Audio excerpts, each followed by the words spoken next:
ঘুমের মাঝেও আমাকে টাচ করার চেষ্টা করবেন না। ওই, আপনি কি মনে করেছেন আমাকে? আমাকে কি মাতাল, অভদ্র মনে হয়? বিয়ে ঠিক হওয়ার পরে ভাবির মুখে শুনেছিলাম, ছেলেটা খুব ভালো অবন্তী। দেখো, তোমাকে অনেক আগলে রাখবে। আমি আসি। আমাদের গল্পগুলো যদি ভালো লেগে থাকে তাহলে আমাদের চ্যানেলটি সাবস্ক্রাইব করে পাশে থাকবেন। ধন্যবাদ। আর আমি প্রিয়াঙ্কা। আমাদের গল্পগুলো যদি ভালো লেগে থাকে অবশ্যই আমাদের চ্যানেলকে সাবস্ক্রাইব করে পাশে থাকবেন। আর হ্যাঁ, ভিডিওটি সম্পূর্ণ শুনবেন। যেদিন আমার বিয়ে হয় ওই দিন রাতেই আমি ওনাকে বলে দিই যে আমি অন্য কাউকে ভালোবাসি। উনি চুপ করে সোফায় বসে পড়েছিল। একটিবারও এসে বিছানায় আমার পাশে বসেনি, একবার জিজ্ঞাসাও করেনি তবে কেন তার ঘরের বউ হয়ে আসলাম। আমি আবার বলেছিলাম ঘুমের মাঝেও আমাকে টাচ করার চেষ্টা করবেন না। উনি মনে হয় কথাটিতে রেগে যান, উঠে এসে আমার সামনে দাঁড়ান। ওনার চোখগুলো লাল হয়ে আছে। আমি ভয় পেয়ে যাই। হঠাৎই উনি বিছানায় হাঁটু গেড়ে বসে বলতে শুরু করে, ওই, আপনি কি মনে করেছেন আমাকে? আমাকে কি মাতাল, অভদ্র মনে হয়? ঘুমের মাঝেও যেন আপনাকে না স্পর্শ করি, এর মানে কি? আমি কি হিংস্র পশু যে রাতের আধারে আপনার উপরে ঝাঁপিয়ে পড়ব? তারপর আরো কিছু কথা শুনিয়ে দিয়ে নিজের চোখ মুছতে মুছতে ঘর থেকে বের হয়ে যায়। আমি বিছানা ছেড়ে উঠে গিয়ে জানলা দিয়ে বারান্দার দিকে তাকাই। দেখি উনি নীরবে বসে আছেন আর একটু পরপর চোখ মুছতে ব্যস্ত। বিয়ে ঠিক হওয়ার পরে ভাবির মুখে শুনেছিলাম, ছেলেটা খুব ভালো অবন্তী। দেখো, তোমাকে অনেক আগলে রাখবে। জীবনে অনেক সুখে থাকবে। তখন ভাবির কথাটা তেমন গুরুত্ব নেইনি, কিন্তু যখন ওনাকে কাঁদতে দেখি তখন ভাবতে থাকি একটা ছেলে মানুষ এইভাবে কাঁদতে পারে। আমি যতটুকু জানতাম বিয়েটা ওনার মায়ের পছন্দেই হয়েছে। হয়তো ভাবছে আমার যে ওকে পছন্দ নয় এটা যদি ওনার মা জানতে পারেন তবে খুবই কষ্ট পাবেন। ওনার মা ব্রেন টিউমারের সাথে লড়ছিল, কবে মারা যায় কোনো ঠিক নেই। তাই সব সময় আমাকে বলতো, আমাকে আপনার পছন্দ না এটা ঠিক আছে, তবে প্লিজ যতদিন আমার মা বেঁচে আছে আমার মায়ের খেয়াল রাখবেন। কখনো মায়ের অযত্ন করবেন না। উনি কথাটা এত করুণ ভাবে বলছিল যে আমার নিজেরই কান্না পাচ্ছিল। ওনার চোখেও বেদনার জল ঝলমল করছিল। চোখের পানি আড়াল করতে উনি আমার সামনে থেকে চলে যায়, আড়ালে গিয়ে চোখ মুছতে থাকেন। একদিন উনি তাড়াতাড়ি বাসায় ফিরে আসেন। আমি তখন আমার বয়ফ্রেন্ডের সাথে ফোনে কথা বলছিলাম। উনি এত তাড়াতাড়ি দৌড়ে ঘরে ঢুকেন যে আমি তার ফোনটা রাখার সুযোগ পাইনি। উনি রুমে ঢুকেই আমার হাত থেকে ফোনটা টান দিয়ে নিয়ে যায়। তারপর স্ক্রিনে কল রানিং দেখে ফোনটা এত জোরে আছাড় দেন যে ডিসপ্লে গুঁড়ো হয়ে যায়। তারপর প্রচুর রাগে বলতে শুরু করেন, আপনার বাবা আপনাকে বিনা টাকায় এ বাড়িতে পাঠায়নি। দেনমোহরের 3 লাখ টাকা দিতে হয়েছে। বিয়ের গয়না আর অন্য খরচ বাবদ প্রায় 5 থেকে 6 লাখ টাকা খরচ হয়েছে। 12 বছরের সব জমানো ভালোবাসা আর টাকা দিয়ে তারপর আপনাকে এই বাড়িতে এনেছিলাম। এর কোনো শুকরিয়া আপনি আদায় করেছেন? হুম? কি চেয়েছিলাম আপনার কাছে? মোহরানার টাকা পরিশোধ করার পর আপনার উপরে আমার সম্পূর্ণ হক ছিল। তবুও এক মুহূর্তের জন্য আপনাকে স্পর্শ করিনি। বিয়ে করে আনার পর এ বাড়ির ছোট বড় কাজগুলো করাও আপনার দায়িত্ব ছিল, কিন্তু তাও কোনোদিন আপনাকে কিছু বলিনি। শুধু বলেছিলাম মাকে একটু দেখে রাখবেন। আর মা 1 ঘন্টা আগে তার খারাপ লাগার কথা বলেছে আমাকে ফোন দিয়ে। আমি অফিস থেকে চলে আসছি, আর আপনি একটু পাশের রুমে গিয়েও দেখতে পারেননি আমার মা কেমন আছে? আর দেখতেও হবে না আপনাকে। দেনমোহরের অর্ধেক টাকা ফিরিয়ে দিয়ে চলে যাবেন এখান থেকে। আপনাকে আমার প্রয়োজন নেই। তারপর ওর স্বামী হনহন করে চলে যায়। ও কখনো এত কষ্ট পায়নি, ওর কথায় যতটা কষ্ট পায়। আসলেই তো, এই বাড়িতে তার হাজারটা দায়িত্ব, আর তার কিনা ওর স্বামীর একটা আবদার পূরণ করতে পারলো না। আর কি যেন বলেছিল, 12টা বছরের জমানো ভালোবাসা। মানে কি আসলে? যেদিন থেকে যৌবনে পদার্পণ করেন তখন থেকেই যে ব্যক্তি অনাগত স্ত্রীকে ভালোবাসতে পারে, ও কিনা তাকে একটি বারের জন্য ভালোবাসতে পারেনি, তার একটা আবদারও পূরণ করতে পারেনি। ধপাস করে ফ্লোরে বসে পড়ে। ওর স্ত্রীর চোখ দিয়ে তখন অবিরাম পানি ঝরছিল। সেই প্রথম ও মন ভরে কান্না করে। হঠাৎ করে মাইক্রোবাসের দরজা টানার আওয়াজে ওর স্ত্রী হুঁশ ফিরে। তাড়াতাড়ি ঘর থেকে বের হয়। দেখে উঠানে একটা মাইক্রোবাস দাঁড়িয়ে আছে, আর তার স্বামী তার শাশুড়ি মাকে কোলে নিয়ে ঘর থেকে বের হচ্ছেন। কি হয়েছে দেখার জন্য দৌড়ে যায়। দেখে ওর শাশুড়ির জ্ঞান নেই। বুঝতে বাকি রইল না যে তার শাশুড়ি অসুস্থ হয়ে পড়েছেন। ও ওর স্বামীকে কেবল বলল ও যাবে। কথাটা বলেই দৌড়ে রুমে চলে আসে। তাড়াতাড়ি বোরকাটা পরে রুম থেকে বের হয়। ওর আম্মাকে গাড়ির পেছনের বড় সিটটাতে লম্বা করে শোয়ানো হয়েছে, আর ওর মাথাটা ওর স্বামীর উরু জানির উপর রাখা। ওর স্ত্রীও গাড়িতে উঠে পড়ে, গিয়ে স্বামীর পাশে বসে বলে। আপনি সামনে চলে যান, আম্মার মাথাটা আমার কোলে দিন। তার স্বামী কোনো কিছু না বলে ওর স্ত্রীর দিকে রক্ত চোখে তাকায়। ওর চাওয়াতেই নিষেধ স্পষ্ট।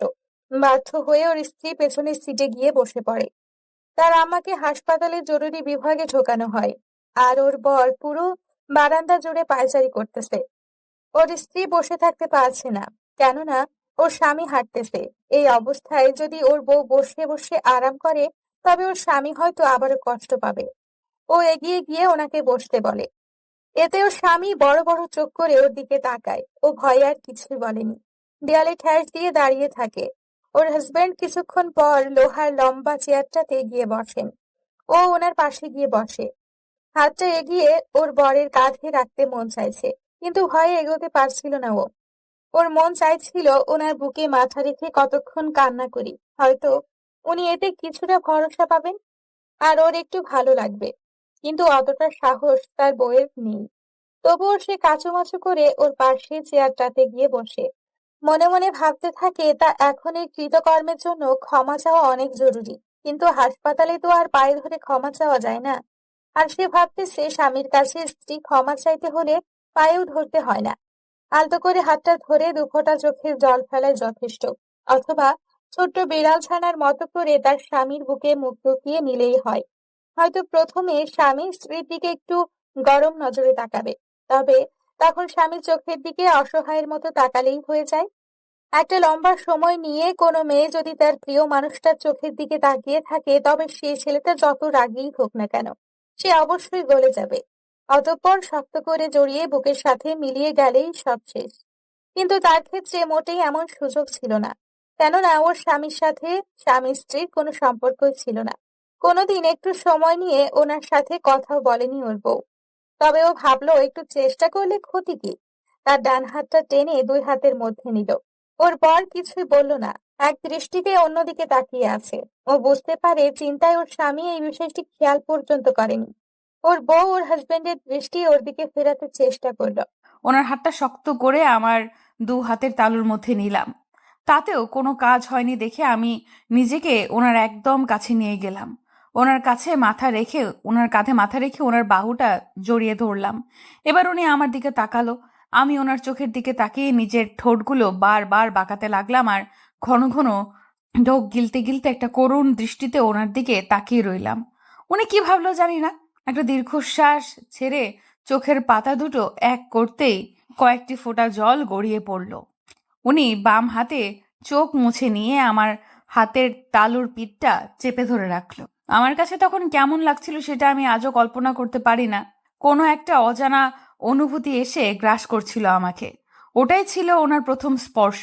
প্রিয় মানুষটার কাছে প্রতিটা নারী হয়তো এমন একটা স্পর্শের আশায় থাকে, তবে আমাদের মধ্যে একে অপরের প্রিয় হবার মতো কোনো সম্পর্কই তখন নেই।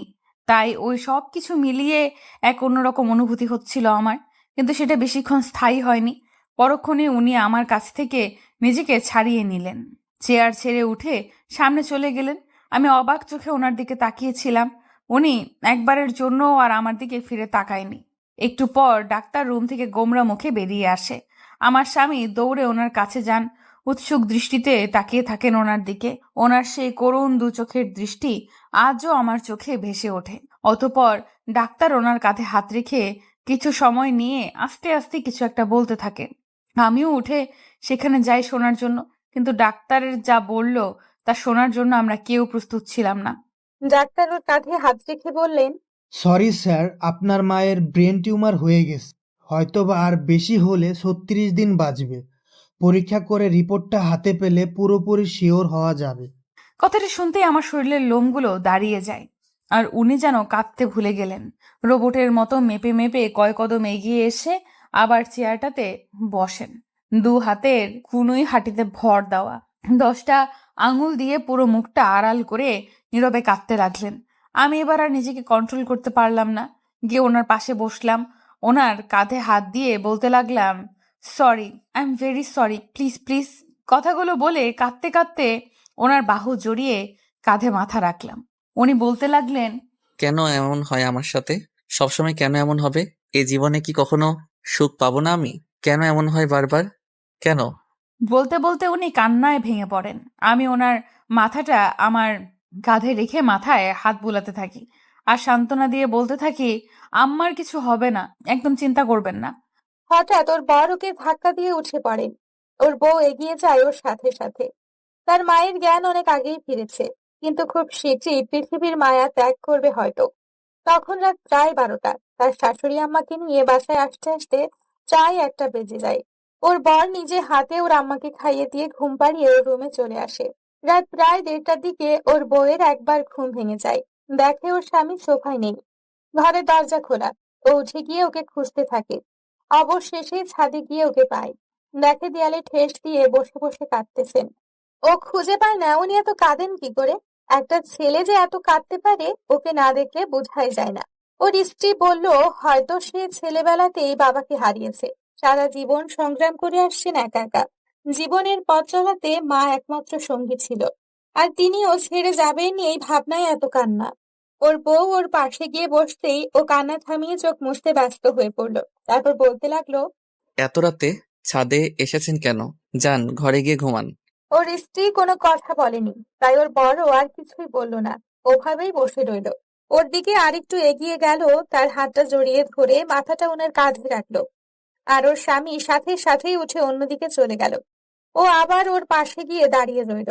ওর বউয়ের মন চাইছিল একবার ওর বুকে মাথা রেখে চোখের জলে ওর স্বামীর বুকটা ভিজিয়ে দিতে। এতে যদি ওর বউকে ক্ষমা করেন, সেই ভাবনা থেকেই ওকে জড়িয়ে ধরলো। ওকে হালকা ধাক্কা দিলেন ওর বর। ও আরো জোরে জড়িয়ে ধরলো ওর বরকে। জোরে ধাক্কা মেরে ওকে সরিয়ে দিলেন। ওর স্ত্রী আবার এগিয়ে গিয়ে ওকে জড়িয়ে ধরে। ওর স্বামী এবার ওকে ধাক্কা মেরে সরিয়ে দিয়ে হাত উঁচিয়ে ওকে থাপ্পড় দিতে নেয়। আবার হাতটা গুটিয়ে নিয়ে সরি বলে চলে যায় সে। সিঁড়ি ঘরের কাছে গিয়ে দেয়ালে ট্রিম করে একটা ঘুষি মারে ওর বর। ও বুঝতে পারে ওর বর ওকে থাপ্পড় দিয়ে যে রাগটা কমাতে চেয়েছিলেন, সেটা দেয়ালে ঘুষি দিয়ে কমানোর চেষ্টা করেছেন। ও চাঁদের আলোতে খোলা ছাদে বসে কাঁদতে থাকে। ওর একটু পরে আবার ভয় লাগতে শুরু করে যে এত রাতে ছাদে একা। তাই ঘরে চলে যায় ওর বউ। এতক্ষণ ওর স্বামী আবার ঘুমিয়ে পড়েছে, সোফায় শুয়ে আছে একেবারে জড়সড় হয়ে। হয়তো শীত লাগছে। ঘরে একটাই কাঁথা, আর সেটা ওর বউ দখল করে রেখেছে। তাই ওর স্বামী কাঁথা ছাড়াই ঘুমোচ্ছে। ওর কাঁথাটা এনে ওর উপরে দিতেই ঘুমের ঘোরে টেনে গায়ে জড়িয়ে নেয় ওকে। খুব নিষ্পাপ লাগছিল ওর স্বামীকে। সারাটা দিন কেমন জানি মায়া জমে গেছে ওর বরের প্রতি। সারাদিন কান্নাকাটির ফলে চোখটা ফুলে লাল হয়ে আছে ওর। দেয়ালে ঘুষি দেওয়ার ফলে হাতটা কতটুকু ছিলে গেছে তার, ও এগুলোই ভাবতেছে। তার রুমে ফার্স্ট এইড বক্স ছিল। ও সেখান থেকে একটু বায়োটিন নিয়ে তুলা দিয়ে হাতে ঘষতেই ওর স্বামী নড়ে ওঠে। কিন্তু সারাদিন অনেক পরিশ্রম করে ক্লান্ত হয়ে আছে, তাই পুরোপুরি উঠলেন না। কাজ শেষে ওর স্ত্রী ওর কপালে একটা চুমু দিয়ে গিয়ে শুয়ে পড়ে। সকালে ঘুম থেকে উঠে রান্নাঘরে যায় ওর বউ। রান্না প্রায় শেষ, তখন ওর শাশুড়ি রান্নাঘরে আসেন। রান্না কতটুকু হয়েছে দেখে তাকে রান্না করা শেষ হলে ওনার ঘরে যাওয়ার কথা বলে চলে যান। রান্না শেষ করে শাশুড়ির রুমে যায় ও।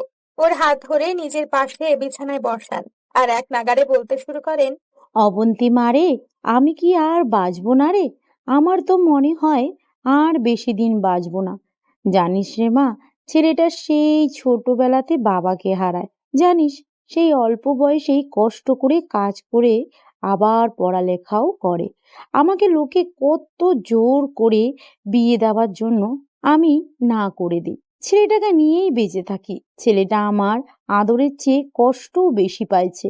বাপ মরার পরে এলাকার লোকের আদরও পায় না, আবার আমার বাপের বাড়ির আদরও পায় নাই। তারপরও কোনো দিন বলে নাই আমি কষ্টে আছি। আমি যখন যা চাইছি তাই দিয়েছে। যেদিন তোকে দেখতে পাই অনেক ভালো লাগে তোকে। ছেলেটা একবারও বলেনি আমি আগে দেখে তারপর আমার মত জানাবো। শুধু বলছিল, মা তুমি যা ভালো বুঝো তাই করো, আমার কিছু বলার নেই। তারপর তো তুই এই বাড়ির বউ হয়ে আসলি, আমি তোকে তুই তুই করে বলি, তাই রাগ করিস না আবার। তুই তো আমার মেয়ের মতোই। আমার ছেলেটাকে একটু দেখে রাখিস, কোনো সময় কষ্ট দিস না রে মা। ছেলেটা আমার জীবনে আদর পায়নি, তুই একটু আদর দিয়ে আগলাইয়া রাখিস, দেখবি তোকে মাথায় তুইলা রাখবো। আমার জন্য কান্দিস না, আমি তো বুড়া হইয়া গেছি, বুড়া মানুষ তো মরণ লাগবেই, কত জোয়ান মানুষই মইরা যায়। আমি ওনার হাজারটা কথার বিপরীতে কি বলবো কোনো ভাষা পাইনি সেদিন। ওনাকে আমি জড়িয়ে চিৎকার করে কাঁদতে থাকি। আমি আমার নিজের মাকেও কোনো দিন এত আপন করে পেয়েছি কিনা জানি না। উনি আমার মাথায় হাত বুলিয়ে বলছিল, পাগলি মাইয়া, কান্দোস কেন? বুইড়া মানুষের লাইগা কাঁদলে কি হইব? তুই খালি আমার পোলাডারে দেইখা রাখিস। তারপর আমার কপালে একটা চুমু দিয়ে দেয়। তার বদলে আমিও ওনাকে শক্ত করে জড়িয়ে ধরি। নিজের মায়ের থেকেও বেশি আপন তখন ওনাকে মনে হচ্ছিল। সেদিনের পর থেকে ওর স্বামীকে সব সময় মনমরা দেখতো ও। এর কিছুদিন পর ওর স্বামী ওকে একটা ফোন কিনে দেয়। ও আবারও সেই পুরাতন সিমটা ইউজ করা শুরু করে। একদিন ওর স্ত্রীর বয়ফ্রেন্ড ওকে রাতের বেলায় কল দেয় আর নানান কথা বলা শুরু করে। কবে স্বামীকে ডিভোর্স দিবে, এতদিন কেন ফোন দেয়নি, কেন ফোন অফ ছিল, দুনিয়ার সব কথা বলছিল ওর বয়ফ্রেন্ড। ও আবারও বর্তমানকে ভুলে ওর সাথে কথা বলায় ব্যস্ত হয়ে পড়ে। আবার ওর বয়ফ্রেন্ডের কথা ভাবতে থাকে। প্রায় আধা ঘন্টা কথা বলার পর হঠাৎ ঘরে কারো আসার শব্দ পায়। তাই ওর বউ ফোনটা না লুকিয়ে পেছনের দিকে ঘুরতেই দেখে ওর স্বামী অফিস থেকে ফিরেছে। ওর বর ওর ফোনে কথা বলার ব্যাপারটা দেখে ফেলে, কিন্তু কোনো রিয়াক্ট না দেখিয়ে শুধু কাপড় চেঞ্জ করে ঘর থেকে বেরিয়ে যায়। ওর স্ত্রী আবারও তার সাথে নিয়মিত কথা বলতে থাকে। ওর বয়ফ্রেন্ডের প্রতি আবারও মায়া বেড়ে যায়, কেননা এমনিতে তাদের রিলেশন সেই কলেজ লাইফ থেকে প্রায় 2.5 বছর। ওর স্বামী ফোনে কথা বলার সময় প্রায়ই দেখে ফেলতো, কিন্তু কিছুই বলতো না। এভাবে প্রায় 19 দিন চলে যায়। একদিন সকালবেলা ঘুম থেকে উঠেছে, হঠাৎই ওর শাশুড়ি আম্মা কেমন যেন করতে থাকে। তাড়াতাড়ি হাসপাতালে নিয়ে যায়। ডক্টর বলে দেয় বাড়িতে নিয়ে যান, ওনার সময় একদম শেষ হয়ে আসছে। যা কিছু চাই নিয়মিত দিয়েন, হয়তো আর 1-2 দিন আছে সময়। ওই দিন দুপুরে বাড়ি চলে আসার পর থেকে ওর বউ ওর স্বামীকে আর ঠিক মতো খেতে দেখেনি। সারাক্ষণ মুখ ভার করে রাখতো, ঠিক মতো কথাও বলতো না। ওই দিন রাতে তার শাশুড়ি তার বৌমাকে ডেকে বলে, অবন্তী মারে, এদিক আয় তো। আমি বললাম, আম্মা বলেন কি বলবেন। উনি বলতে শুরু করেন, শোন মা, তোকে আমার পছন্দেই বিয়ে করেছি, এটা তুই মনে হয় জানোস। তারপরও আবার বলি শোন, আমি আমার ছেলের কাছে এখন পর্যন্ত যা চাইছি ও সবটুকু চেষ্টা করে তা জোগাড় করে দিয়েছে, কখনো আমাকে অভাব ছুতে দেয়নি। আমি তো তাকে কিছুই দিয়ে যেতে পারলাম না রে। অতঃপর আমার শাশুড়ি যা বলে তা শোনার জন্য আমি একটুও প্রস্তুত ছিলাম না। শাশুড়ির কথা শুনে আমার হাত পা হিম হয়ে যায়। হতভম্ব হয়ে গুটিসুটি হয়ে বসে থাকি খাটের এক কোণে। তবে সব জানে। আমার শাশুড়ি না থেমে আবারও বলতে থাকে, শোন, তোকে কয়টা কথা বলি। শোন মা, পৃথিবীতে যে যা চায় তা কি কখনো পায়? অনেক সময়ই পায় না। আমার ছেলেটা সব সময় খালি আদর ভালোবাসা খুঁজতো, কিন্তু তা পায় নাই। বড় হয়েও আমার পায়ে মাথা রাখা ঘুমাতো। জানিস, ও জমানো টাকা দিয়ে এটা ওটা কিনে লুকিয়ে রেখে দিত, কিন্তু আমি ঠিকই দেখে ফেলতাম। আর ওই জিনিসগুলা আর কারণ না, হবু বউয়ের জন্যই হয়তো রাখতো। ওর তো আর কোনো বোন নেই, তা আমি ঠিকই বুঝতাম। তুই ওর ঘরের কাঠের আলমারির নিচে দিকে ডয়ারটা খুলে দেখিস, অনেক কিছু জমাইছে তোর জন্য। দেখ, আমি ঠিকই বুঝতেছি হয়তো আজ রাতটাই আমার শেষ রাত। তারপর এই বাড়িতে তুই আর ও। কত ভাবতাম দু একটা নাতি নাতনি থাকবো, বাড়িতে ঘরগুলো আবার ভরে যাব, কিন্তু দেখ, তা দেখার কপাল আমার নেই। আর এই জীবনে কষ্ট করছি মনে হলেও আবার বুঝি যে ছেলেটা আমারে কোন কষ্টে রাখে নাই। কিন্তু আমি পারলাম না রে, আমি পারলাম না ছেলেটারে একটু সুখে রাইখা যাইতে। পোলাটা আমার রাইতে ছাদে উঠা একলা একলা কান্দে। আমি দেখেও লুকায়া যাই, যেন আমারে না দেখে। ও যদি জানতে পারে যে আমি তোদের এই ব্যাপারটা জানি, তাহলে ও খুব কষ্ট পাইব। তোরে আর কোনো কিছু কমু না, আমারে মাফ কইরা দিস। আমি না বুঝাই তোরে এই বাড়িতে বউ বানাইয়া আনছি। এখন যা, গিয়ে ঘুমা। আমি শেষবারের মতন আজকা একটু ঘুমাই। তুই পারলে আমার একটু উজুর পানি আইন্না দিস। নামাজ পইরা ঘুমাই, যদি সকালে সুযোগ না পাই। আমি এতটাই পাষাণ হয়ে গিয়েছিলাম যে ওই দিন শাশুড়ির পা ধরে মাফও চাই নাই। ওজন মগটা হাতে নিয়ে ঘর থেকে বের হতেই দেখি আমার স্বামী শাশুড়ির ঘরের বারান্দা থেকে উল্টো দিকে হাঁটতেছে। তার মানে উনি এতক্ষণ সব শুনেছে। শাশুড়িকে অজুর পানি এনে দিয়ে আমি আমার ঘরে চলে আসি। উনিও একটু পরে এসে ঘুমিয়ে পড়েন। পরদিন সকালে উঠে শাশুড়ির ঘরে যাই, দেখি উনি অনেকক্ষণ আগেই উঠেছেন ঘুম থেকে। নামাজ শেষ করে তসবিহ হাতে বসে আছেন। আমি জিজ্ঞেস করি, আম্মা কিছু খাবেন এখন? চা বানিয়ে দিব? আমি ওকে না করে দেয়। ওর বউ নামাজ শেষ করে রান্নায় ব্যস্ত হয়ে পড়ে। ওর স্বামী ওই দিন অফিসে যায়নি, ঘরেই থাকেন। একটু পর পর ওর শাশুড়ির খেয়াল রাখছেন, খোঁজ নিচ্ছেন। দুপুরে খাওয়ার পরে একটু শুয়ে থাকে ওর স্ত্রী। কখন ঘুমিয়ে যায় ওর বউ বুঝতেই পারে না। ও ফোনের আওয়াজে ঘুম থেকে উঠে পড়ে, দেখে ওর বউয়ের বয়ফ্রেন্ড ফোন দিয়েছে। তার বউ কেন জানি তখন কথা বলতে সংকোচ বোধ করে, তবুও কথা বলে অনেকক্ষণ। সে আবারও তার হাজবেন্ডকে ডিভোর্সের ব্যাপারটা নিয়ে কথা বলতে বলে। ওর বউ ঘোরের মধ্যেই বলে ফেলে ওর শাশুড়ি হয়তো আর বেশিক্ষণ বাঁচবে না, শাশুড়ির মৃত্যুর পরেই ডিভোর্স হয়ে যাবে। তারপর যথারীতি অন্য কথা বলতে থাকে ওরা দুজন। হঠাৎই ওর স্বামীর চিৎকার শুনতে পায়। ওর বউ ফোন ফেলে রেখে দৌড়ে বাইরে যায়, দেখে ওর স্বামী শাশুড়ির ঘরে। ও ঘরে ঢুকতেই যা দেখে তাতে ওর শিরা উপশিরা হিম হয়ে যায়। ওর শরীরের লোমগুলো দাঁড়িয়ে যায়। ওর স্বামী ওর শাশুড়িকে জড়িয়ে ধরে কাঁদতেছেন। ওর শাশুড়ি তখন আর পৃথিবীতে নেই। ওর বউ ওর শাশুড়ির ঘর থেকে বের হয়ে আসে। ওর কানে একটা কথাই বারবার বাজতে থাকে, তুই তো আমার মেয়ের মতোই। আর কোনোদিন কেউ হয়তো ওকে অত আপন করে নিবে না। ভাবতেই চোখ বেয়ে পানি ঝরতে থাকে ওর।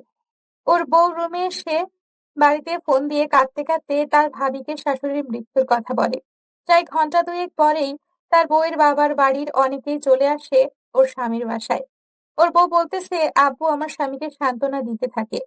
আর ওর স্বামী কেবল অসহায়ের মতো এক দৃষ্টিতে তাকিয়ে থাকেন ওর শাশুড়ির লাশের দিকে। আসরের নামাজের পরে জানাজা হয়। তার শাশুড়িকে দাফন করে এসে ওর সোজা ওর শাশুড়ির রুমে চলে যায়। ওর স্বামী আবার কান্নাকাটি শুরু করে দেয়। ওর বউ কি করবে কিছুই মাথায় আসছিল না। শেষে তার ভাবি ওর স্ত্রীকে তাগাদা দেয় যে ও গিয়ে স্বামীকে সান্ত্বনা দেয়। ওর বউ তাদেরকে দেখানোর জন্য একটু এগিয়ে গিয়ে ওর বরকে কাঁদতে বারণ করে। রাতের আগেই ওর বাড়ির সবাই চলে যায়। রাতে 11টার দিকে ওর স্বামী ছাদে একা বসে আছে আর ওর বউ ঘরে। তখনই ওর বউয়ের বয়ফ্রেন্ডের ফোন আসে। ওকে তার শাশুড়ির মৃত্যুর কথা বলতেই সে খুশি হয়, কিন্তু ব্যাপারটা ওর বউয়ের খুব খারাপ লাগে। একটা মানুষের মৃত্যুতে কি খুশি হওয়া যায়? ওর বউ তাকে বকা দিলে সে উল্টো তাকে নানান কথা বলতে থাকে, নানান কথা বলে ইমোশনাল ব্ল্যাকমেল করতে থাকে। ওর বউ আর বেশি কথা না বাড়িয়ে ওকে আশ্বাস দেয় যে খুব তাড়াতাড়ি আমাদের ডিভোর্স হয়ে যাবে। সে যেন তার বাড়িতে বিয়ের জন্য আলাপ করে। শাশুড়ির মৃত্যুর প্রায় 8 দিন হয়ে যায়। ওরা দুইজন তেমন কোনো কথা বলে না, একসাথে খেতেও বসে না। 10 দিনের দিন তার হঠাৎ শাশুড়ির কথাগুলো মনে পড়ে যায়। উনি তো তার বৌমাকে বলেছিল কাঠের আলমারিতে অনেকগুলো জিনিস আছে তার জন্য। ও তার স্বামীর প্যান্টের পকেট থেকে চাবি নিয়ে ওই ড্রয়ারটা খুলে দেখে পশ্চিম পাশের নিচের ড্রয়ার পুরোটা ঠাসাঠাসি ভর্তি, অনেকগুলো সুন্দর সুন্দর শাড়ি আর কিছু 3 পিসের কাপড় খুব সুন্দর ডিজাইন করা, অনেকগুলো গহনা আর সুন্দর একজোড়া পায়েল এবং একটা সোনালী রঙের ঘড়ি। ওর বউ ড্রয়ারটা বিছানায় নামিয়ে সবগুলো জিনিস নাড়িয়ে দেখতে থাকে। পায়েল জোড়া খুব সুন্দর হওয়াতে তখনই ওর বউ পায়ে পড়ে নেয়। তারপর আবার সবগুলো জিনিস গুছিয়ে রাখতে যায়। তখন পায়েলের ঝুনঝুন শব্দ পেয়ে ওর স্বামী ঘরে চলে আসে। এসেই তাকে অনেক বকাঝকা শুরু করে দেয়।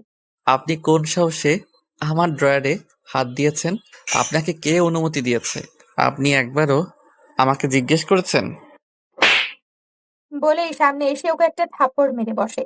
আজ পর্যন্ত কখনো ওর স্ত্রীর সাথে এমন করেনি, অথচ ওই দিন তাকে থাপ্পড় দেওয়ার মানেটা ওর বউ আজও বুঝেনি। কিন্তু থাপ্পড় খেয়ে ওর বউয়ের মাথায় রাগ উঠে যায়। ও ওর স্বামীকে উল্টা ঝাড়তে শুরু করে। আপনি কোন সাহসে আমার গায়ে হাত তুললেন? আপনি কি ভাবছেন আমি কিছুই বলবো না? আমাকে 8-10টা মেয়ের মতো ভাববেন না। তো তোকে কি ভাববো? আর তুই 8-10টা মেয়ের মতো হবি কেন? তুই যে কেমন মেয়ে তা আমি অনেক ভালো করেই বুঝতে পারছি। আমিও রাগের মাথায় বলতে শুরু করি, হইছে, আর বলতে হবে না, আমাকে ডিভোর্স দিয়ে মুক্ত করেন এবার। আমি আর আপনার সাথে থাকতে পারবো না। ওনার মুখটা শুকিয়ে যায়, তারপরে একটু নিচু গলায় উত্তর দেয়, তোর ভালো না লাগলে তুই চলে যা। আমি কেন আগ বাড়িয়ে ডিভোর্স দিতে যাব? যা, এখনই চলে যা। দেখ তোর কোন দরদি তোকে নেয়। আমিও আর দেরি করিনি, তখনই নিজের বাড়ি চলে যাই। ওই দিনের সেই ভুলের মাসুল কি হবে তা আমি আন্দাজও করতে পারিনি, কিন্তু আস্তে আস্তে আমার সব বুঝে আসতে থাকে। কিছুদিন পর আমার বাড়িতে ডিভোর্স লেটার চলে আসে, আর সেই লেটারটা সবার আগে আমার বাবার হাতে পড়ে। বাবার হাতে চিঠিটা আসতেই যা বলেন তা ছিল আমার কল্পনার বাইরে। ডিভোর্স লেটারটা বাবার হাতে পড়তেই বাবা আমাকে ডাকতে থাকেন আর বলতে থাকেন, এসব কি? মা মরছে এখনো 15 দিনও হয় নাই, এর আগেই তোদের ডিভোর্স দিয়েছে? ও ভাবছেটা কি? আমার আগেই সন্দেহ হচ্ছিল খালি যখন ওর মা আয়েশা বিয়া ঠিক করে গেছে। তোর মা তো খালি লাফাইছে, পোলা ভালো কইয়া। এখন যে তোর জীবনটা নষ্ট কইরা দিল। ততক্ষণে আমার ভাবি রান্নাঘর থেকে দৌড়ে আসে, এসেই বলতে থাকেন, পোলাটা এত ভালো ভাবছিলাম, আর তার ভিতরে ভিতরে এই মার পছন্দে বিয়া কইরা এখন মা মরতেই ডিভোর্স দিয়া দিছে। এতক্ষণে বুঝলাম, তাহলে মনে হয় মারে খুশি করার লাইগাই বিয়া করছিল। এখন মা মইরা গেছে, ডিভোর্স দিয়া দিয়েছে। আমি শুধু ওই অভিনয়ের কান্না করতে থাকি। ভাবি আমার মাথায় হাত দিয়ে বলতে থাকে, কান্দিস না, আমরা আছি না, কাঁদতে হইব না তোরে, আমরাই তোরে দেইখা রাখবো। ওর শুধুই অভিনয়ের কান্নাকাটি করে নিজের ঘরে সে দরজা দিয়ে বসে থাকে আর ভাবতে থাকে সবকিছু তো ওর বউয়ের কারণেই হয়েছে। সব দোষ ওর স্ত্রীর। ওর স্বামী তো কোনো দোষই নেই। ওর বউয়ের পরিবারের সবার কাছে ও এত প্রিয় ছিল, আর আজকে সবাই ওকে নিয়ে কত খারাপ মন্তব্য করতেছে। সবকিছুতে তো ওর বউয়েরই দোষ। এখন যদি গিয়ে ও যদি ওর স্ত্রীর দোষের কথা বলে, ওর আব্বা ওকে আস্ত রাখবেন না। ওই দিন রাতে ওর বয়ফ্রেন্ডকে ফোন দিয়ে ডিভোর্সের কথা জানাতেই ও যেন চমকে ওঠে আর বলতে থাকে, কি বলো, এসব ফাজলামো বন্ধ করো। ডিভোর্স দিছে বললেই হয়ে গেল?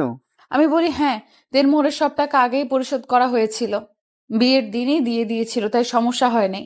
ও বলে, তবে এখন কি করব? আমি বলি, তুমি এবার তোমার বাসায় জানাও। সে উত্তর দেয়, কি বলছো তুমি? বাসায় জানালেই হবে নাকি? আমার বাড়িতে রাজি হবে না।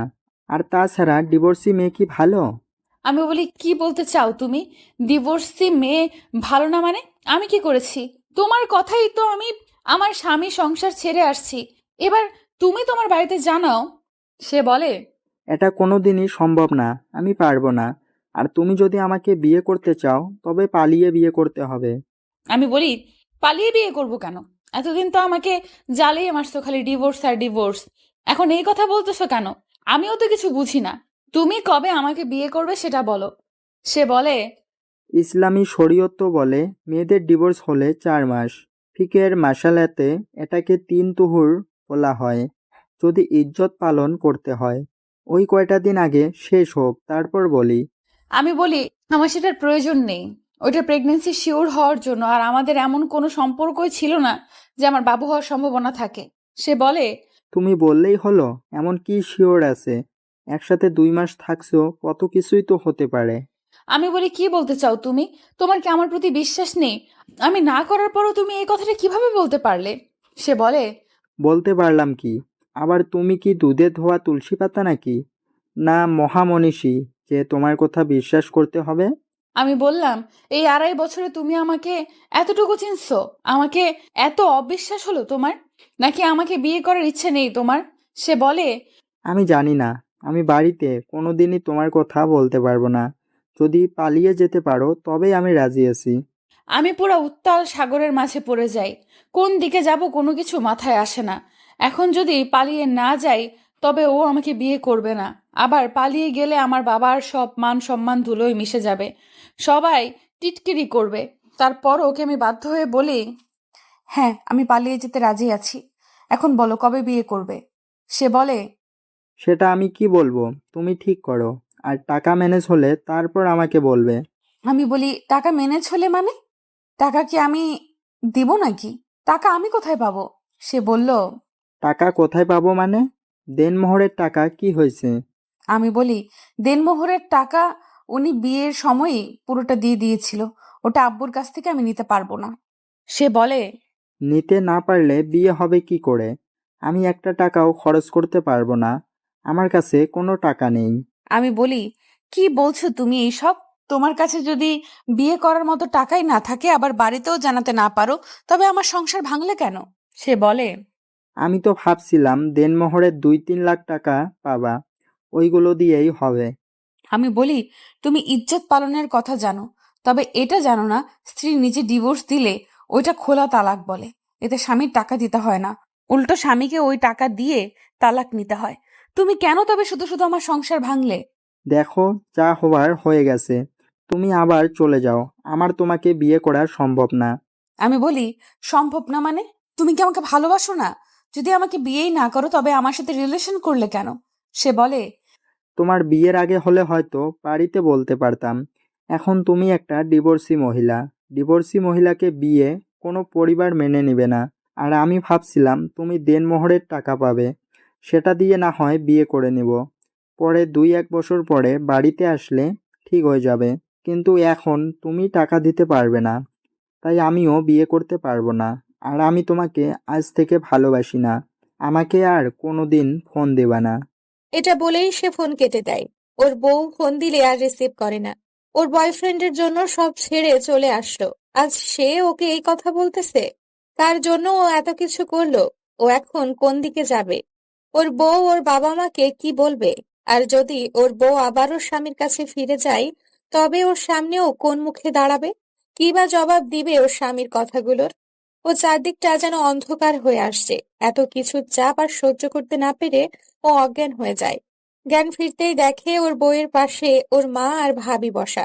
ওনারা ওর স্ত্রী অজ্ঞান হওয়াটাকে সেইভাবেই দেখে যেভাবে 8-10টা নববিবাহিত মেয়ের মাথা ঘুরে পড়ে যাওয়া আর অজ্ঞান হয়ে যাওয়াটাকে দেখে। মানে ওরা প্রেগন্যান্সির কথা বলতেছে আর কি। কিন্তু ও তো জানে যে আসলে কি হয়েছে। ওর আম্মু চলে গেলে ওর ভাবিকে বলে যে, ও বলতেছে, ভাবি তোমরা যা ভাবছো আসলে তা নয়। আমার অনেক টেনশন হচ্ছিল যার ফলে এমনটা হয়েছে। আর আমার প্রেগনেন্ট হওয়ার সুযোগ নেই। ওনার সাথে আমার তেমন কোনো সম্পর্কই ছিল না। ওর ভাবি বলে, কি বলছো তুমি এসব? ও তোমাকে প্রথম থেকে মেনে নেয়নি, তুমি আমাদের বলনি কেন? ও কি বলবে ভেবে পায় না। কারণ ওর বর তো ওকে মেনে নিতে অস্বীকৃতি জানায়নি। ওর জন্যই তো এসব হলো। তাই ও আর কোনো উত্তর দিতে পারেনি, শুধু বলে, ভাবি বাদ দিন তো, ওইসব কথা আর বলবেন না। ওর ভাবিও আর কিছুই বলে না, চলে যায়। পরদিন ও আবার ওর বয়ফ্রেন্ডকে ফোন দেয়। তখন ও তাকে যে কথাগুলো বলে তা শুনে ওর মনে হয় এক্ষুনি ওর বউয়ের পায়ের নিচ থেকে মাটি সরে যায়। আর এই পৃথিবীতে থাকার কোনো প্রয়োজন নেই। যাকে এত বছর ধরে ভালোবেসেছে ও, যার মায়ায় তার স্বামীর সংসার ছেড়ে চলে এসেছে, যার জন্য তার স্বামীর মনে কষ্ট দিয়েছে ওর স্ত্রী, তার অসুস্থ শাশুড়িকে মনে কষ্ট নিয়ে পৃথিবী ত্যাগ করতে হয়েছে। তার বয়ফ্রেন্ড কিনা আজকে বলল, আমি কেবল তোমার টাকাগুলোর জন্যই বিয়ে করতে চেয়েছিলাম। এখন তোমার টাকা নেই, খরচ করতে পারবে না। আমিও তোর টাকা কোথাও পাবো না, আর বিয়েও করতে পারবো না। আর বাড়িতে আমি একজন অবিবাহিত ছেলে হয়ে যদি একটা ডিভোর্সি মেয়েকে বিয়ের কথা বলি, তবে আমার বাবা আমাকে ত্যায্য পুত্রও করতে পারেন। ওর বয়ফ্রেন্ড বলে, আমি তোমাকে বিয়ে করতে পারবো না, আর ভালোবাসি না। ওর বয়ফ্রেন্ড ওকে আর দ্বিতীয়বার কল দিতে না করে। ওর বউ ভাবতেছে, কার জন্য এত কিছু করলাম, কার জন্য সবকিছু ছেড়ে চলে আসলাম। আর ওর স্ত্রীর আর কিছুই ভালো লাগছে না। ওর বউয়ের বাড়িতে প্রতিনিয়ত ওর স্বামীকে নানান কথা বলতে থাকে। আগে সহ্য হলেও পরে আর ওর স্ত্রীর এই কথাগুলো সহ্য হয় না। কেননা ওর বর এত কথা কেন শুনবে? তার তো কোনো দোষই ছিল না। ও নিজের বউ তো ভালোবাসাগুলোকে দূরে ঠেলে দিয়েছিল। কেন করলো ও এসব? কেন? একটা বাড়ির জন্য ওর বউ ওর কথা ভাবলো না। তার বউ এতটাই স্বার্থপর হয়ে গেছিল। ওর স্বামী কি কখনো ওর বউকে ক্ষমা করতে পারবেন? আর কি কোনো সুযোগ আছে তার কাছ থেকে ক্ষমা নেওয়ার? এমন হাজারটা প্রশ্ন ওর বউকে প্রতিনিয়ত তাড়া করতে থাকে। বিবেকের ছুড়ে দেওয়া প্রতিটা গভীর প্রশ্ন তার হৃদয়টাকে ক্ষতবিক্ষত করতে থাকে। ওর স্ত্রীর মন চায় যদি একটাবারের জন্য হলেও ওর স্বামীকে শক্ত করে জড়িয়ে ধরতে পারতো, চোখের পানিতে ওর স্বামীর বুকটা ভিজিয়ে দিতে পারতো। হয়তোবা ওর স্বামী ওকে জড়িয়ে ধরে বলতো, আর কাঁদতে হবে না, ভালোবাসি তোকে, খুব ভালোবাসি, কথা দে আর কখনো ছেড়ে যাবি না। ও তখন ওর স্বামীর বুকে মুখ লুকিয়ে বলতো, এই জীবন যতদিন আছে কখনো আর ছেড়ে যাব না, শুধু একটি বার আপনার বুকে ঠাঁই দিবেন আমায়। কিন্তু এই কথাগুলোকে কেবল কল্পনায় জায়গা দেওয়া যায়, বাস্তবতা অনেকটাই ভিন্ন। ও কি কখনো ওর স্বামীর সামনে দাঁড়াতে পারবে? ওর চোখে চোখ রাখতে পারবে? তার বুকে মাথা রাখতে পারবে, শক্ত করে একবার জড়িয়ে ধরতে পারবে? জানি না কখনো সম্ভব কিনা। ওর বউ পারবে না, হয়তোবা আর পারবে না। তবে আজ কেন জানি মনে হচ্ছিল, হ্যাঁ, ওর বরকে খুব করে ভালোবেসে ফেলেছে ও। ওই পুরনো সিম কার্ডের জন্য সেই 2.5 বছরের মায়া ওর স্ত্রীকে শেষ করে দিয়েছে, তার ভালোবাসাকে শেষ করে দিয়েছে। এসব ভাবতে ছিল ঠান্ডা ফ্লোরে বসে। কাঁদতে কাঁদতে ওর শরীরের অনেক শক্তি ব্যয় হয়, তাই খুব ক্লান্ত লাগছিল। একটু ঘুমালে মনে হয় ভালো হতো ওর। এই ভেবে ফ্লোর থেকে উঠে বিছানার কাছে যেতেই ঝুনঝুন শব্দে ওর বউয়ের কানে বাজতে থাকে। হ্যাঁ, ওই দিন আসার সময় পায়েলগুলো রেখে আসেনি ওর বউ। ওর স্বামীও তাকে বারণ করেনি, হয়তোবা ভালোবাসতেন বলেই কিছু বলেনি, নতুবা তার সাথে আর কথা বলার কোনো রুচি হয়নি, তাই তারও আর রাগের সময় খেয়াল হয়নি। বিছানায় বসে এক নজরে তাকিয়েছিল পায়েলগুলোর দিকে ওর বউ। রেডিমেড জিনিস নয় এটা, নিখুঁতভাবে অর্ডার দিয়ে বানানো। একটা পায়েল খুলে প্রতিটা অংশ ভালোভাবে খুঁটিয়ে দেখছিল ওর বউ। তার মধ্যে খোদাই করে খুব সুন্দর করে লিখে আবার একটু দূরেই আছে আই, একটু উঁচু করে আঁকা লাভ, তারপরেই লেখা ইউ। উনি লিখেছেন। এই ছোট ছোট সংক্ষিপ্ত লেখাগুলোর মানে সবাই বুঝেছেন, ওর বউও সেদিন বুঝেছিল। পায়েলটা বুকে জড়িয়ে অনেক কান্না করে ওর বউ। এত ভালোবাসা জমা ছিল ওর জন্য, আর সে কিনা একটুও অর্জন করতে পারলো না। পায়েলেই কি কেবল এটা লেখা ছিল, না প্রতিটা জিনিসেই এভাবে লেখা ছিল? আর তার বউ সেগুলোকে তার গলায়, তার হাতে এক জায়গায়ও স্থান দিতে পারলো না, শুধুমাত্র পায়েই স্থান দিতে পারলো। তার বউ নির্বোধ, সবচেয়ে বড় নির্বোধ। বৈধ ভালোবাসাগুলোকে দূরে ঠেলে দিয়ে একটা অবৈধ মায়ায় জড়িয়েছিল ওর বউ। এখন মানে মানে টের পাচ্ছেও, অন্ধকার হয়ে আসে তার গড়া পৃথিবী। অনেকে হয়তোবা ওই সময়ে আত্মহত্যা করে ফেলতো, কিন্তু ওর বউ করেনি। তার যে সেই হারানো ভালোবাসা পেতেই হবে। এ পৃথিবীতে যদি নাও পায়, পরের জগতে হয়তোবা পাবে। আর যদি আত্মহত্যা করে, তবে তো আর কোনো জগতেই তার স্ত্রী সেই ভালোবাসা পাবে না। সেই চিন্তায় বেঁচে ছিল ও। প্রতিদিন ভাবতে থাকে ওর বরকে একটু ফোন দেয় অন্তত, কিন্তু সাহসে কুলোয় না তার। ও পারে না ফোন দিতে। এভাবে প্রায় 13 দিন কেটে যায়। তার মনে হয় আরো বেশি দিনও হতে পারে। একদিন রাতে খেতে বসেছে, তখন একটা মেসেজ আসে ওর বউয়ের কাছে। ও খাওয়া শেষ করে আর সেটা দেখতে মনে থাকে না। পরে রাতে ঘুমানোর আগে ফোন হাতে নিয়ে মেসেজটা দেখে। মেসেজটা তার স্বামীর নাম্বার থেকে এসেছে। ও তাড়াতাড়ি সেটা পড়তে উঠে বসে। অনেক বড় একটা মেসেজ।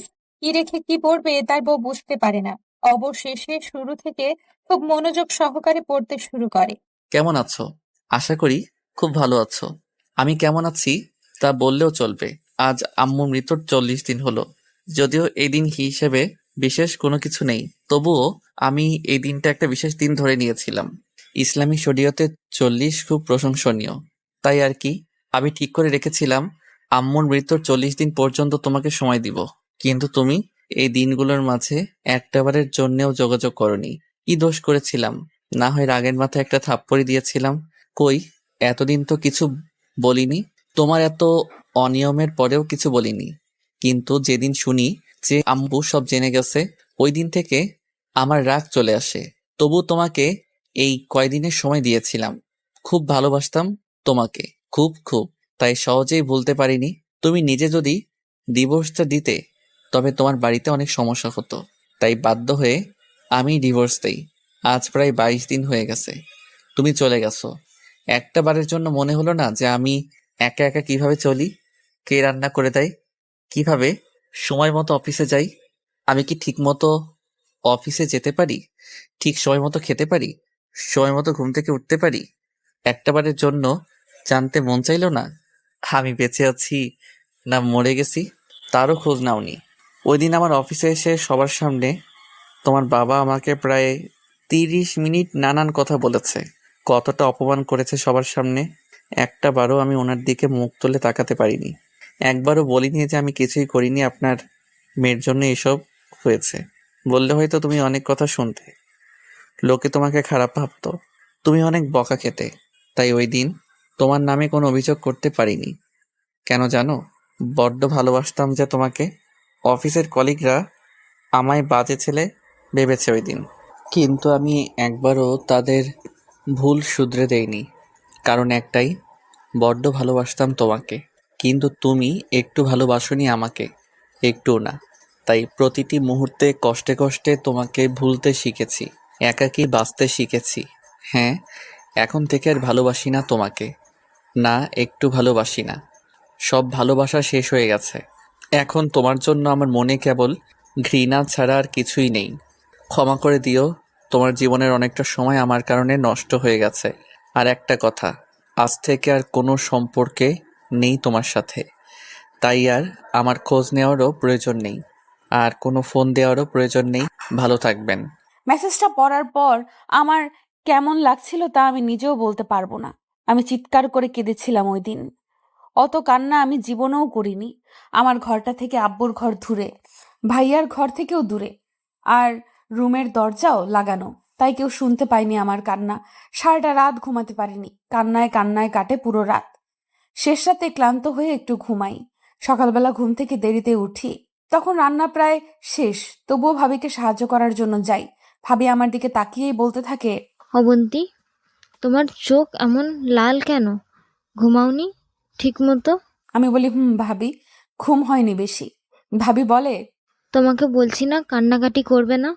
যে কিনা 3 মাসের বউকেই ডিভোর্স দিয়ে দেয়, তাও মা মরার 15 দিনের মাঝেই ওই রকম বাজে লোকের জন্য কান্নার কোনো মানেই হয় না। আমরা আছি না, কোনো টেনশন করবে না। আমি বলি ভাবি প্লিজ ওনাকে কিছু বলবেন না। ভাবি রাগে ফুলতে ফুলতে বলে, এত দরদ উতলায়া পড়তাছে এই সব হারামির জন্য। কিসের দরদ এত? আমি শুধু বলি ভাবি প্লিজ এখন কিছু বলো না, রাতে তোমার সাথে কথা আছে, সবাই ঘুমালে তারপর আমার রুমে এসো। ভাবি বলে, আচ্ছা ঠিক আছে, যাও এখন গিয়ে ভালো করে হাত মুখ ধো, চোখ যেন লাল না থাকে। আমি এসে হাত মুখ ধুয়ে নেই ভালো করে, যেন আব্বু আম্মু লাল চোখ না দেখে। রাতে খাওয়ার পরে সবাই যখন ঘুমিয়ে যায় তখন ভাবি আমার রুমে আসে। আমি ভাবিকে আস্তে আস্তে সব বলি। কথা শেষ হতেই ভাবি জল জল চোখে আমার দিকে তাকিয়ে থাকে, আর হঠাৎই জোরে একটা থাপ্পড় লাগিয়ে দেয় আমার গালে। আমি হতভম্ব হয়ে গালে হাত দিয়ে দাঁড়িয়ে থাকি। কথা শেষ হতেই ভাবি আমাকে একটা থাপ্পড় মারে। আমি গালে হাত দিয়ে কাঁদতে থাকি, আর ভাবি আমাকে বকতে থাকে। তুমি এটা কি করছো? স্বামী হাজারটা দোষ করলেও যেখানে মাটি কামড়ে পড়ে থাকতে হয়, কথাটা ছোট থেকে শুনে আসছি। বারবার বুঝিয়ে ঠিক করতে হয়, আর সেখানে তুমি কিনা ছি অবন্তী, এটা তুমি কি করলে? আব্বা আমার যদি জানতে পারে কি হবে একবার ভেবে দেখোনি? আব্বা হার্টের রুগী, তিনি এসব শুনলে কি একটা অবস্থা হবে ভেবেছো একবার? এই তোমার ভাইয়া যে তোমাকে এত বকাঝকা করে, এরপরেও কি এখানে আছি না, আর তুমি কিনা কোনো কারণ ছাড়াই স্বামীর সংসার ছেড়ে টেরে চলে আসছো। ওই দিন আব্বা জামাইকে এতগুলো কথা শুনিয়ে আসছে, এখন কোনো মুখে তুমি জামাইয়ের সামনে যাবে? আর আব্বা কি কোনোদিন ও জামাইয়ের সামনে যেতে পারবে? আমি কিছু জানি না, এখনো সময় আছে। কয়েকদিনের মাঝে যেভাবে পারো জামাইকে বুঝিয়ে চলে যাও, নয়তো পরে আর যেতে পারবে না। আর যেই 5-7 দিনের আছে এর মাঝেই চলে যাও, নয়তো পরে সারা জীবন পস্তাতে হবে। আমি ভাবিকে জড়িয়ে ধরে কাঁদতে থাকি, কেননা আমি কি করব তখন আমার মাথায় কিছুই আসছিল না। আমি কেবল কান্নাকাটি ছাড়া আর কিছুই করতে পারছিলাম না। ভাবি আমাকে সান্ত্বনা দিয়ে বলে, এখন আর কেঁদেই কি হবে? যা করার তা তো করেই ফেলছো। আমার তোমার ভাইকে বুঝিয়ে বলবো, দেখি কি হয়। আমি ভাবিকে বারবার না করতে থাকি। ভাবি ভাইয়ার যেই রাগ আমাকে আস্ত রাখবে না। ভাবি বলে, তা কি আব্বাকে বলবো এখন যাতে স্ট্রোক করতে পারে? আমি বলি ভাবি না না, আব্বুকে ভুলেও বলা যাবে না। সবকিছু যদি ঠিক হয় তবেই আব্বুকে বল। ভাবি বলে, তা দেখো, আগে তুমি কথা বলে যদি ঠিক না হয় তবে না হয় তোমার ভাইকে বলবো। তারপর ভাবি চলে যায়। আমি ওনাকে ফোন দিই কিন্তু ফোন ঢুকে না। আমার নাম্বারটা হয়তো ব্লক করে রেখেছে। আমি ভাবির ফোন নিয়ে ফোন দিই। 3-4 বার রিং হওয়ার পরে উনি ফোন ধরে। সালাম দিয়ে কেমন আছেন বলতেই উনি উত্তর দেয়, আলহামদুলিল্লাহ। কে বলছেন? আমি আমতা আমতা করে বলি, আমি অবন্তী। উনি বলেন, কেন কল দিছেন? আমি উত্তর দেই, কথা ছিল একটু, সময় হবে আপনার? উনি বলেন, আমার কোনো সময় নেই, আর একবারও কল দিবেন না। আমি কিছু বলতে পারি না, শুধু কাঁদতে থাকি। যতই চেষ্টা করি কান্না থামাতে, কিন্তু থামাতে পারি না। উনিও ওপাশ থেকে কল কেটে দেন। তখন পৃথিবীতে নিজেকেই সবচেয়ে বেশি অসহায় মনে হচ্ছিল। নিজের পায়ে নিজেই কুড়ুল মারলাম। পৃথিবীর সব সুখ হয়তো আমার জন্য অপেক্ষা করছিল। ওনার জমানো সব ভালোবাসা হয়তো আমার ভাগ্যে জুটত, কিন্তু আমি সব ছেড়ে অবৈধতার টানেই চলে আসলাম। আমার ভেতরটা হাহাকার করতে থাকে। অনেকবার কল দিয়েছিলাম, তারপর একবারও কল রিং হয়নি। ওনার মনে হয়তো বা অভিমানগুলো তীব্র আকার ধারণ করেছে, কষ্ট পেতে পেতে ভেতরটা শক্ত হয়ে গেছে। আমার জন্য হয়তো বা শুধু ঘৃণাগুলোই অবশিষ্ট আছে। বাধ্য হয়ে পরের দিন নায়িকা মানে অবন্তীর ভাইয়াকেই জানাতে হয় ব্যাপারটা। অবন্তী আর তখন কিছুই করার ছিল না। অবন্তীর স্বামীর নাম অর্ণব। অবন্তী আর বোঝাতে পারল না। এতটুকু জ্ঞান অবন্তীর হয়ে গিয়েছিল, অবন্তীর ভাইয়াকে কথাটা জানাতেই ওই দিন রাতেই বাড়িতে আসে। ওর ভাইয়া যখন অবন্তীর সামনে দাঁড়ায়, ওর ভাইয়ার দিকে তাকাতে পারে না ভয়ে। এমনিতেই অবন্তীর ভাইয়া অনেক রাগী। তার উপর অবন্তী যেই অপরাধ করেছে এর কোনো ক্ষমা নেই। ভয় পাচ্ছে তার ভাইয়া ওকে মারবে না তো। সেই ভয়ে অবন্তী আগেই ওর ভাইয়াকে জড়িয়ে ধরে কাঁদতে থাকে। এতে করে তার ভাইয়া ওকে আর মারতে পারেনি, কিন্তু কথা শুনিয়েছে প্রচুর তাকে। কেন এরকম একটা কাজ করেছে ও? তারা কি কখনো অবন্তীর খারাপ চেয়েছিল কিনা, যার ফলে ওর এই ভুল কাজটা করতে হয়েছে? অবন্তী কোনো জবাব দিতে পারেনি সেই সময়। পরে অবন্তীর ভাইয়াই ওর মাথায় হাত বুলিয়ে বলে, একটা মাত্র বোন তুই, তোর কষ্ট আমি সহ্য করতে পারবো না। অর্ণব আমার বোনের স্বামী, ওর কাছে না হয় আমার একটু ছোট হতে হবে, তবু তোর জীবনটা তো আমি নষ্ট হতে দিতে পারি না। তার আগে তুই একটা কথা বল, আর কোনোদিন তুই কোনো প্রকার ভুল কাজ করবি না? অর্ণব আমার কথার বাহিরে একটা কাজও করবে না, সেটা আমি ভালো করেই জানি। আর যদি করিস তবে মনে করবি যে তোর ভাই আর নেই, তুই আর জীবনেও আমার সামনে আসতে পারবি না। অবন্তী কি উত্তর দিবে বুঝতে পায় না। ভাইয়াকে জড়িয়ে কাঁদতে কাঁদতে বলছিল, আমি কোনোদিনও তোমার অমর্যাদা হতে দিব না ভাইয়া। তুমি আমাকে ক্ষমা করে দিও ভাইয়া। আমি তখন স্পষ্টভাবে ভাইয়ার চোখেও পানি দেখতে পাচ্ছিলাম। ভাইয়েরা যতই রাগী হোক না কেন, ছোট বোনগুলো যে তাদের কলিজা সেটা আমি ওই দিনই বুঝতে পারি। আমি অঝরে কাঁদতে থাকি আর বলতে থাকি, ভাইয়া আই এম সরি ভাইয়া। ওর ভাইয়া ওকে কিছু বলতে পারেনি। অবন্তী চোখ মুছিয়ে দিয়ে বলে, তুই যে আমার কলিজা, তোর কান্না আমার সহ্য হয় না। আর কাঁদতে হবে না, অর্ণবকে আমি খুব ভালো করেই চিনি, সব ঠিক হয়ে যাবে। ওর ভাইয়ার কথা শুনে অবন্তীর কান্না থামেনি, বরং বেড়ে গিয়েছিল। কিন্তু ওই কান্নাটা ছিল খুশির। ওর ভাইয়ার মুখ থেকে ওর প্রতি ভালোবাসার কথাটা শোনা। পরদিন শনিবার, অবন্তীর স্বামীর অফিস বন্ধ, এটা অবন্তী জানতো। সকালবেলায় অবন্তীর ভাইয়া ওকে নিয়ে অবন্তীর স্বামীর বাড়িতে যায়। দরজায় নক করার কিছুক্ষণের মাঝেই ওর স্বামী মানে অর্ণব দরজা খুলে দেয়। অর্ণবের মুখটা কেমন শুকিয়ে গেছে। ঘামার্ত মুখটা দেখে বুঝতে পারছিল ও রান্না করছিল। অর্ণব অবন্তীকে দেখেই আবার মুখ ঘুরিয়ে দরজা বন্ধ করে দিতে নাই, কিন্তু পরবর্তীতে ওর বউয়ের ভাইকে দেখে আর দরজা লাগাতে পারেনি। ওরা দুজন ঘরে ঢুকে পড়ে। ওর ভাইয়া অবন্তীকে দূরে যেতে বলে। তারপর ওনার হাত ধরে কি সব যেন বলছিলেন, অবন্তী কিছুই শুনতে পায়নি। কিন্তু সমুদী হয়ে এভাবে ছোট বোনের জামাইয়ের হাত ধরে আকুতি করে কথা বলায় অবন্তীর স্বামী বেশ লজ্জা পাচ্ছিল। এটা অবন্তী বেশ ভালো করেই বুঝতে পারে। কথা শেষ করে অবন্তীর ভাইয়া এক মুহূর্ত দেরি না করে হনহন করে বেরিয়ে যায়।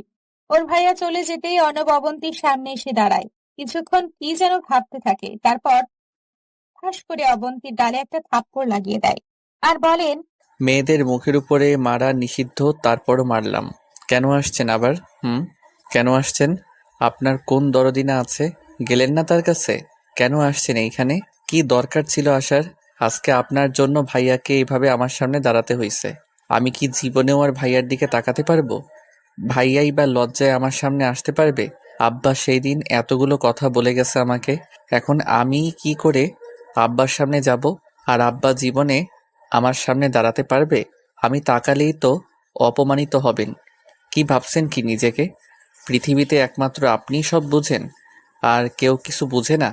আপনাকে আর কোনোদিনও এই ঘরে আনার ইচ্ছে ছিল না আমার। শুধু ভাইয়ার দিকে তাকিয়ে আমি কিছু বলতে পারিনি। তবে মনে রাখবেন, আসছেন, এ বাড়িতে থাকেন, কোনো সমস্যা নেই, কিন্তু ভুলেও আমার কোনো খাদেমদারি করতে আসতে হবে না। এতদিন যেমনভাবে চলে আসছি বাকি দিনও চলতে পারবো।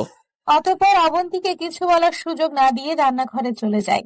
অবন্তী যে জীবনে কি জিনিস হারিয়েছে তা তখনই বুঝতে পারে। কত আদর, আহ্লাদ, ভালোবাসা হয়তো ওর জন্য ছিল, কিন্তু ক্ষণিকের ভুলে অবন্তীর সব হারিয়েছে। বাবা মার সামনে অবন্তী অপরাধী হয়ে গেল। অবন্তীর ভাইয়াকে ওর জন্য নিজের ছোট বোনের জামাইয়ের কাছে ছোট হতে হলো। আর ওকে এত ভালোবাসতেন তিনি, সেও অবহেলা করে চলে গেলেন। তবুও অন্য কেউ হলে হয়তো বা আর কোনো দিনও এ বাড়িতে মাথা গোঁজার ঠাঁইটুকুও পেত না। কিন্তু অর্ণব তো তবুও ওকে অন্তত ঠাঁই দিয়েছে, তাতেই ও খুশি ছিল। ওই দিনের পর থেকে আর কখনো ওর ভালোবাসাটুকু পায়নি, কখনো সুযোগ পায়নি ওর বুকে একটু মাথা রাখার। ঘুমের মাঝে ও একবারের জন্য জড়িয়ে ধরতে পারেনি, একটিবারের জন্যও কাঁধে মাথা রেখে কাঁদতে পারেনি। অনব বিছানায় ঘুমাতো না ওর স্পর্শ পাবে বলে, সেই আগের মতোই সোফাতেই ঘুমিয়ে পড়তো। কতবার চেষ্টা করেছে ও ফ্লোরে বসে অন্তত অনবের হাতে মাথা রেখে ঘুমাতে পারেনি। কখনো ঘুম থেকে উঠে ধমকাতে একটুও দেরি করেনি ও। কতবার চেষ্টা করেছে ও পা ছুঁয়ে ক্ষমা চাইতে, কিন্তু একটিবারের জন্যও অর্ণব ছুঁতে পর্যন্ত দেননি। অবন্তীর ভেতরে কষ্টগুলো পাহাড়ের মতো বিশাল হতে থাকে। প্রতিনিয়ত চোখের পানি ঝরিয়ে ও কষ্ট কমাতে পারেনি। মাঝে মধ্যেই মাঝরাতে উঠে চুপ করে ফ্লোরে বসে থাকতো, এক দৃষ্টিতে ওর ঘুমন্ত চেহারার দিকে তাকিয়ে থাকতো। ও বলে কত সুন্দর একটা মুখ ছিল আগে, অবন্তী যাওয়ার পর একদম শুকিয়ে গেছে। অবন্তী ভাবছে কখনো রান্না করেনি সে, ওই কটা দিন কি খেয়ে বেঁচে ছিল তা আল্লাহ তাআলাই ভালো জানেন। ওভাবে কখনো ঘন্টার পর ঘন্টাও বসে থাকতো, চোখ থেকে পানিগুলো গাল বেয়ে বেয়ে পড়ে গলা পর্যন্ত ভিজিয়ে দিত ওর। অবশেষে ক্লান্ত হয়ে আবারও ঘুমিয়ে যেত অবন্তী। একদিন রাতে অর্ণব অফিস থেকে ফিরতে খুব দেরি করছিল, টেনশনে ওর বুক শুকিয়ে আসছিল। অতঃপর প্রায় 10টার দিকে বৃষ্টিতে ভিজতে ভিজতে বাড়ি ফিরে অর্ণব। সারা শরীরের কাপড় ভিজে একাকার, একদম কাক ভেজা হয়ে কাঁপতে কাঁপতে ঘরে ঢুকে তাড়াতাড়ি কাপড় পাল্টে কোনো রকমে কটা খেয়ে কাঁথা মুড়ি দিয়ে সোফায় শুয়ে পড়ে। রাতে প্রচুর জ্বর আসে, আধ ঘুমে গোঙাতে গোঙাতে আবল তাবল বকতে থাকে। ও ঘুম থেকে উঠিয়ে কাঁধে ভর দিয়ে সোফা থেকে কোনো রকমে বিছানায় নিয়ে আসে। শরীর জ্বরে পুড়ে যাচ্ছে যেন। মাথার নিচে পলিথিন দিয়ে মাথায় প্রায় 2 বালতি পানি দিয়েছে। তারপর জ্বর কিছুটা কমে আসে। ভেজা বালিশ থেকে মাথা সরিয়ে অবন্তী পায়ের ওপরে শুইয়ে দেয়। রাত তখন প্রায় 2টা বাজে। ওর চোখেও প্রচুর ঘুম আসে, কিন্তু অর্ণবের মাথাটা পা থেকে সরিয়ে বালিশ দিয়ে ও যে একটু ঘুমোবে তারও সাহস হয় না। কতদিন পরে ওকে কাছে পাওয়ার একটু সুযোগ পেয়েছে সেই ভাবনায় পিঠ দেয়ালে ঠেস দিয়ে বসে থাকে। কখন যে ঘুমিয়ে পড়ে নিজেও জানে না। হঠাৎ অর্ণবের ডাকে ঘুম ভেঙে যায়। এই অবন্তী, অবন্তী, এই ওঠো। ও ঘুম জড়ানো কণ্ঠে উত্তর দেয়, কি হয়েছে, আবার কি খারাপ লাগছে আপনার? অর্ণব বলে, না, এখন একটু ভালো লাগতেছে। অবন্তী বলে, আচ্ছা তবে ঘুমিয়ে থাকো, সব ঠিক হয়ে যাবে। অর্ণব বলে, তুমি এভাবে ঠেস দিয়ে ঘুমাতে পারবে? বালিশ নিয়ে শুয়ে পড়ো। ও উত্তর দেয়, আসলে বালিশ একটা ভিজে গেছে, আর একটাতে কি করে দুজন ঘুমাবো? তার চেয়ে ভালো এইভাবেই ঘুমিয়ে থাকুন, আমিও ঘুমাই। আর কোনো কথা না বলে ও উঠে বালিশ নিয়ে শুয়ে পড়ে। আর একটু পরে অবন্তীকে টেনে শুয়ে দেয়। ও এমনিতেই বসে বসে ঘুমিয়েছে, আর ঘুমও ভালো হয়নি। ঘুমে চোখ বন্ধ হয়ে আসছে ওর। তার বিছানায় মাথা রাখতেই অবন্তী ঘুমে তলিয়ে যায়। সকালে ঘুম থেকে উঠে নড়তে পারে না ও, তখনও পুরোপুরি সকাল হয়নি। অবন্তী নিজেকে আবিষ্কার করে ওর বুকে। একটা মাত্র বালিশে অর্ণব শুয়ে আছে, আর ওর হাতের ওপর শুয়ে আছে ও। ও ডান হাতের উপরে অবন্তীর মাথা আর বাম হাত দিয়ে ওকে জড়িয়ে ধরে আছে। তখন ওর যে কতটা ভালো লেগেছে ও বলে বোঝাতে পারবে না। খুশিতে ওর কান্না চলে আসতে থাকে। ও কোনো রকমে মাথাটা অর্ণবের দিকে ঘুরিয়ে ওর বুকে মুখ রেখে আবার ঘুমানোর চেষ্টা করে, কিন্তু বিভিন্ন ভাবনা ওকে ঘুমোতে দেয় না। তাই বেড়াল ছানার মতো গুটি মেরে সজাগ হয়ে শুয়ে থাকে। উঠতে মন চায় না, কিন্তু বেশি দেরি হলে আবার নামাজ কামাই হয়ে যাবে ওর। আর অর্ণবকে যদি নামাজের জন্য না ডেকে দেয় তবে হয়তো আবারও রাগ করতে পারে। তাই কোনো রকমে ও ছাড়িয়ে নিয়ে অজু করে এসে ওকে ডেকে দেয়। কিন্তু রাতে জ্বর থাকার কারণে হয়তো উঠতে কষ্ট হচ্ছিল অর্ণবের। খালি বারবার হুম হুম করে আবারও ঘুমিয়ে যাচ্ছে। ও অর্ণবের কপালে চুমু দিয়ে কানে কানে বলে, এই যে এত ঘুমালে হবে? নামাজ পড়তে হবে না? উঠুন, নামাজ পড়ে তারপর আবার মন চাইলে ঘুমাবেন। এবারও ঘুম থেকে উঠে তাড়াতাড়ি গিয়ে ফ্রেশ হয়ে অজু করে আসে। দুজনে একসাথে নামাজ শেষ করে। নামাজ শেষ হতে অর্ণব বলে, 2 রাকাত নফল নামাজ পড়ে নাও। অবন্তী ওর কথা মতো নফল নামাজ পড়ে নেয়। তবে নামাজ শেষে বুঝতে পারে এটা হলো সেই নামাজ যা 2 প্রান্তের দুজন একসাথে হওয়ার শুকরিয়া স্বরূপ আদায় করে। ওই দিনের পর থেকে ও কিছুটা ভালোবাসা পায়। কিছুটা বলতে ওকে আগের মতো অতটা অবহেলা করতো না। অবহেলা কমে গেছে ঠিকই, কিন্তু আজও অবন্তী ভালোবাসাটা পায়নি। ও সঠিক জানে না কবে পাবে। হঠাৎ বাস ড্রাইভার হাত ব্রেক করতে সামনের দিকে ঝুঁকে পড়ে অবন্তী আর অপরিচিতা। নিজেদেরকে তাড়াতাড়ি সামলে নেয় তারা। এতক্ষণ ধরে ঝিম ধরে অবন্তীর কথাগুলো শুনতে থাকা অপরিচিতা বলে, আপু, তবে এখন আমার কি হবে? আমিও যে বড় একটা ভুল করে ফেলেছি। শোনো অপরিচিতা বোন, এখন তোমার বয়স সবেমাত্র 18 হয়েছে। হয়তো তুমি মনে করছো সেই কলেজ লাইফের রিলেশনটা অনেক মজার ছিল, সে অনেক ভালোবাসতো। আরে বোকা মেয়ে, সে যদি তোমাকে ভালোবাসতো তবে একবারের জন্য হলেও তো তোমার পরিবারে বলতে পারতো, অথবা তার পরিবার থেকে কাউকে পাঠাতে পারতো। সে কিন্তু কিছুই করেনি। আর একটা কথা শোনো, স্কুল কলেজ লাইফে কেউ কেউ রিলেশন কেন রাখে জানো?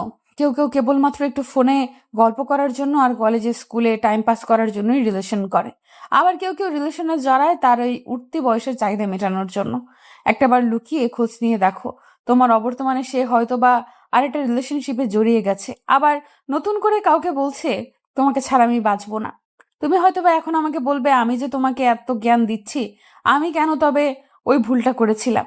আসলে আমার ওই ভুলের কারণে শিক্ষা হয়েছে বলেই তো তোমাকে আজ বোঝাতে পার। ভুল থেকেই তো সবাই শিক্ষা নেয়। এই বলে অবন্তী অপরিচিতাকে বোঝাতে লাগলো। অপরিচিতা বলে উঠল, আপু, আমি যেমন 2 বছরের সম্পর্কের মায়ার জড়িয়ে গেছি, সে কি জড়িয়ে যায়নি? অবন্তী বলে, হ্যাঁ, এটা ঠিক বলেছ।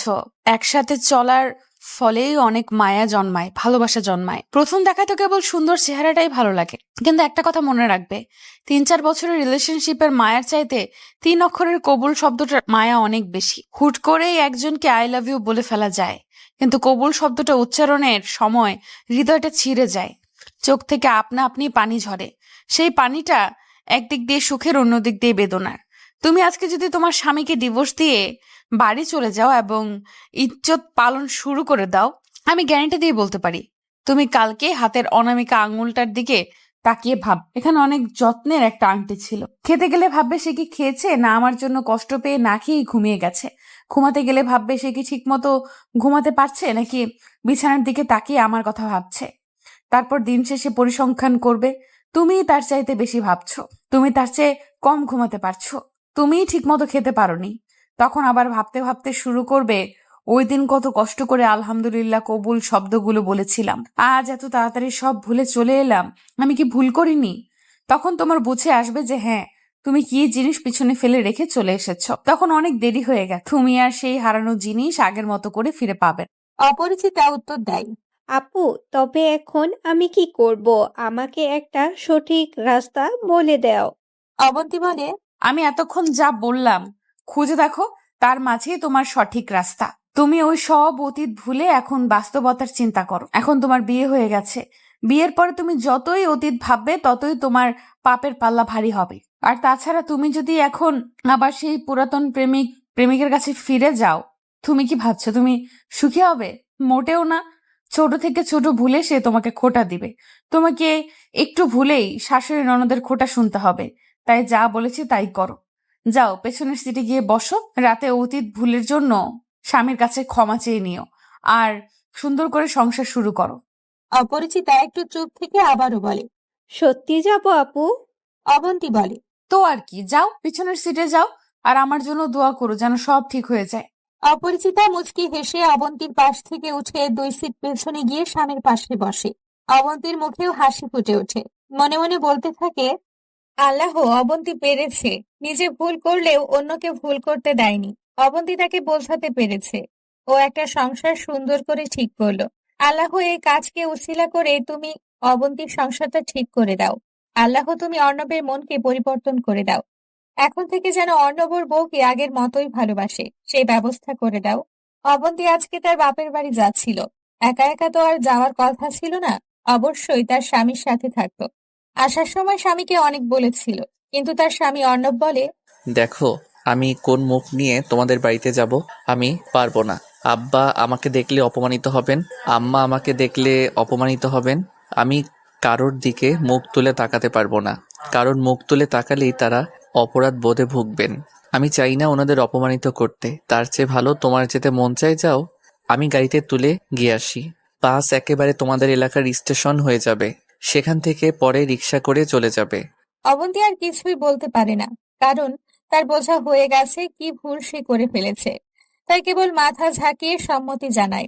অর্ণব স্ত্রীকে গাড়িতে উঠিয়ে দিয়ে নিজে অফিসে চলে যায়, আর সেই বাসেই উঠে অন্য আরেক নবদম্পতিকে দেখে। যখনই মেয়েটি তার স্বামীর সাথে না বসে বরং অবন্তীর পাশে খালি সিটে এসে বসলো, তখনই অবন্তীর মনে হলো হয়তোবা তাদের কোনো ঝগড়া হয়েছে, নতুবা তার মতোই কোনো সমস্যা। তখনই অবন্তীর প্রশ্নের জবাবে অপরিচিতা বলে তার জীবনের প্রথম প্রেমের গল্প, তার ভালোবাসার গল্প, এবং তার পরিবার তার অমতে তাকে বিয়ে দিয়েছে সেই গল্প। অবন্তী অপরিচিতার ভুলটা বুঝতে পেরে নিজের জীবনের তিক্ত অভিজ্ঞতার কথা বলে অপরিচিতাকে বোঝাতে সক্ষম হয় যে আসলে বিয়ের সম্পর্কটাই আসল সম্পর্ক। অবন্তীর স্টেশন এসে পড়ে, তাই নামতে যায়। তখন খেয়াল করে পেছনের সিটে তাকিয়ে দেখে অপরিচিতা তার স্বামীর কাঁধে মাথা রেখে বসে আছে। নিজের অজান্তেই হাসি ফুটে ওঠে অবন্তীর ঠোঁটে। বাস থেকে নেমে রিকশায় উঠে রিকশায় বসে ভাবতে থাকে ও কত কিছু হারিয়ে ফেলেছে। আজ হয়তোবা অর্ণব সাথে আসলে ও এমন করে অর্ণবের কাঁধে মাথা রেখে প্রকৃতির সৌন্দর্য উপভোগ করতে পারত। ওর বাপের বাড়িতে সবাই জিজ্ঞেস করে, জামাইকে নিয়ে আসলি না কেন? অবন্তী নিজের চেহারা যথাসম্ভব স্বাভাবিক রেখে বলে, আসলে ওনার আজকে নাকি গুরুত্বপূর্ণ কাজ আছে, তাই আসেনি, পরে আসবে। কিন্তু অবন্তীর ভাবি বুঝে ফেলে যে অবন্তী মিথ্যে বলছে। রাতে খাওয়া দাওয়ার পরে অবন্তীকে জিজ্ঞেস করে, অবন্তী, তোমার জামাই কি এখনো রাগ করে আছে নাকি? আজকে আসলো না কেন? অবন্তী ভাবির কাছে কিছুই লুকোয় না, সব বলে দেয়। অবন্তীর ভাবি ওকে সান্ত্বনা দিয়ে বলে, কেঁদো না, সব ঠিক হয়ে যাবে। একটা বাবু হলে দেখবে সব ঠিক হয়ে যাবে। দেখো নাই, তোমার ভাইয়া আগের সাথে কথা কত রাগ দেখাতো, কিন্তু যেদিন শুনেছে আমার বাবু হইব ওই দিন থেকে তো আমি যা বলি তাই শোনে। আগে তরকারিতে একটু নুন কম বেশি হলেই রাগারাগি করতো, আর ওই দিন তরকারিতে ভুলে নুন দেই নাই, কিন্তু চুপচাপ কষ্ট করে খাইয়া নিছে। খাওয়া শেষ কইরা তারপর বলছে এই তরকারিতে নুন মনে হয় কম হয়েছে। পরে তো আমি দেখি যে লবণ দেয় নাই। আমি পরে যখন কইলাম ফোনে নুন ছাড়া তরকারি কেমনে খাইছেন, একবার বললেও না। পরে তোমার ভাইয়া বলতেছে তুমি সারাদিন এত কষ্ট করো, এই গরমের মধ্যে রান্না করো, আর আমি একটু কষ্ট করে না হয় খেলাম। পুরুষ মানুষের এমনই রাগ বেশি। কিন্তু দেখো, বাবু হইলে তখন আর রাগ করতো না। তুমি যা কইবা তাই শুনবো। অনেক পুরুষ বলে, একবার চিন্তা করি বউ এটা ডিভোর্স দিয়া আবার বিয়ে করবো, খালি পোলাটা মাইয়াটার দিকে চাইয়া পারি না। তাদের বলি, ভাই, আপনার পোলা মাইয়াটা কিন্তু আপনার স্ত্রীর কারণেই হয়েছে, সুতরাং সন্তানের চেয়ে সন্তানের মাকে অধিক ভালোবাসতে শিখুন। অবন্তী মনে মনে ভাবে উনি তো এখনো আমাকে ভালোই বাসেন না ঠিক মতো, আবার বাবু। অবন্তীর ভাবি বলে, অবন্তী, হয়েছে, এখন আর চিন্তা করাতে লাগবে না, যাও গিয়ে ঘুমাও। আমিও জায়গা, তোমার ভাই মশারি ছাড়াই শুইয়া রইছে। যেই মশা, যাই আমি গিয়ে তোমার ভাইরে মশারি টাঙিয়া দিতে হইব বলেই আমি চলে যাই। অবন্তীও নিজের মতো মশারি টানিয়ে শুয়ে পড়ে। তারপর স্বামীকে ফোন দিয়ে খাওয়া দাওয়ার খোঁজ নিয়ে ঘুমিয়ে পড়ে।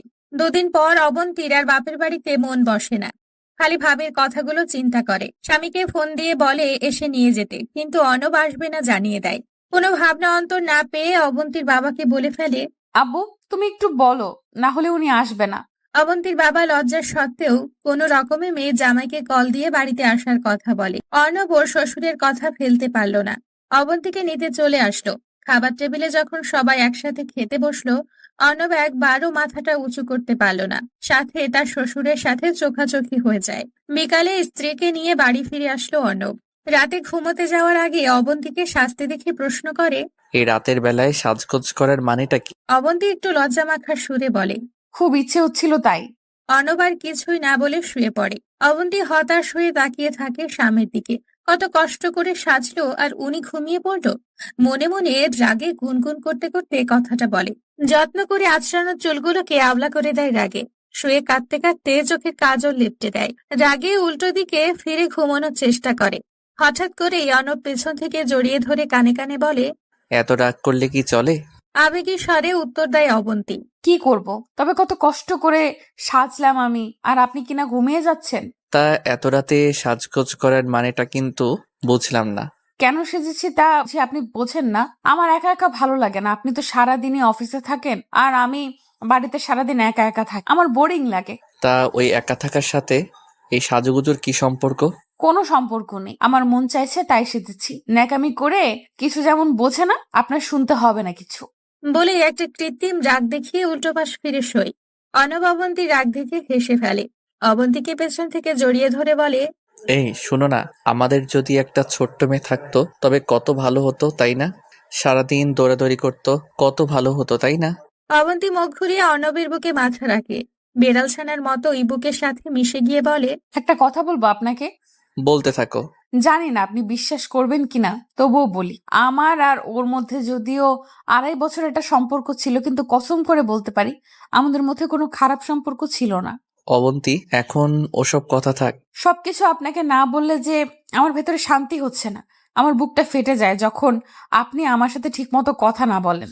আমি অবশ্যই মানছি আমি যা করেছি তার কোনো ক্ষমা নেই, তবুও বলি প্লিজ বিশ্বাস করুন, আমাদের 8-10টা রিলেশনশিপের মতো আমাদেরটা ছিল না। আমরা অ্যাটলিস্ট কোথাও একসাথে ঘুরতে পর্যন্ত যাইনি। আমার ভুলগুলো আমি অবশ্যই মেনে নিয়েছি, কিন্তু প্লিজ আপনি কখনো আমাকে চরিত্রহীন বলে মনে করবেন না। অবন্তী, চরিত্রহীন কথাটা হয়তো ছোট, কিন্তু এর মানে অনেক বিশাল। আমি কখনই হয়তো তোমাকে এ কথাটা বলতে পারবো না। যদি এ কথা বলতে পারতাম তবে কখনই তোমাকে ফিরিয়ে আনতাম না। অবন্তী, থাকো, আগে যা হয়েছে তা ভুলে যাও। শুধু এতটুকুই মনে রেখো, আমি সত্যিই তোমাকে অনেক ভালোবাসি, অনেক। তাই অন্তত এমন কথা আমার সামনে বলো না যাতে আমি কষ্ট পাই। আপনি যে আমাকে ভালোবাসেন এটা আমি খুব ভালো করেই জানি। ইনফ্যাক্ট আমি কোনোদিন আপনাকে এতটা ভালোবাসতে পারবো কিনা জানি না। এত ভালোবাসার পরেও কেন তবে আমাকে দূরে রাখেন? জানি না কেন, কেন জানি একটু রাগ জমে গেছিল তোমার প্রতি। এটাকে রাগ বলে না, ঘৃণা বলে। আপনি আমাকে অনেক ভালোবাসতেন, তাই আমি যখন আপনাকে একটুও ভালোবাসিনি তখন আস্তে আস্তে আপনার কষ্ট লাগতে থাকে, আর সেই কষ্ট থেকে আস্তে আস্তে আমার প্রতি ঘৃণা জন্মে গেছে। যখনই আমি চাই যে একটু আপনার বুকে মাথা রাখবো, তখনই আমার স্পর্শটা পর্যন্ত আপনার ঘৃণা লাগতে থাকে। জানেন আমার কতটা কষ্ট হয়? হয়তো আপনি বলবেন, সবাই বলবে যে আমি অন্য কোথাও যেতে পারিনি বলেই এসে আপনার কাছে ঠাঁই নিয়েছি। আমিও এটা অনেকটাই মানি, কিন্তু বিশ্বাস করুন আমিও অনেক ভালোবাসি আপনাকে। আপনার প্রতিও আমার অনেক মায়া ছিল, কিন্তু কেন জানি না আমি শয়তানের কাছে হেরে গেলাম। আমি পারিনি সব ভুলে আপনার বুকে মাথা রাখ।